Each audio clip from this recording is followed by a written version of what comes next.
Let's talk to Professor Jim Smith of the University of Portsmouth, who's worked for more than 30 years on the environmental consequences of radioactive pollutants. Jim, welcome. First of all, specifically, what is the Nuclear Agency going to be looking into? Well, the IAEA, that's the International Atomic Energy Agency, they've set up a task force to review the plans of the Japanese government to release slightly contaminated radioactive water into the Pacific Ocean from the Fukushima power plant. So they're going to be there to check that the Japanese plan is safe and that they're going to be doing what they say they're doing.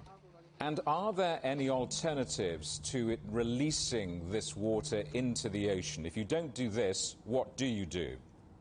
Well, it's tricky because the radionuclide that's in the water is called tritium, and that is an isotope of hydrogen, so it's very similar to normal unradioactive hydrogen, and it's in the form of tritiated water, as we call it, which is water that's exactly the same as normal water, except it's got a tritium atom instead of a hydrogen atom. And that means it's really difficult chemically to separate the tritiated water from normal water that's in the cooling water in the plant. So the cooling water that goes through the plant goes through a multi-stage purification process. So all the other radioisotopes get taken out to really, really, really low levels, but it's really hard to separate the tritium. So that's been stored over the more than 10 years since Fukushima accident. That's been stored in these huge tanks at the site, and the plan now is to release it into the Pacific Ocean. And for those of us who are not professors and not nuclear experts, is it safe? Yes. I think I'm an environmental scientist, and I think environmentally it's the best option to release it to the Pacific Ocean. Tritium is, if you've got to release a radionuclide, then tritium is probably the one you want to release because it behaves just like normal water. So it doesn't really strongly bioaccumulate up the food chain. And also, it's got a very weak radioactive emission, so you need an awful lot of it to be radiotoxic.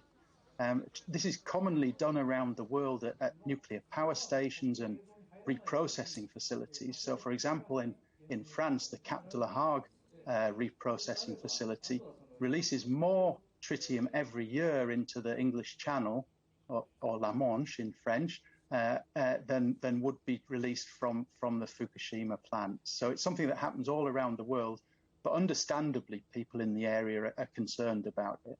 It's very difficult, isn't it, to have an unemotional, rational debate on this subject. Fukushima, Chernobyl, 3 Mile Island, we have all grown up in the shadow of nuclear accidents. And the trouble is, regardless of the science which you've so well explained, for some people, nuclear energy is just too dangerous. Its reputation is simply too toxic.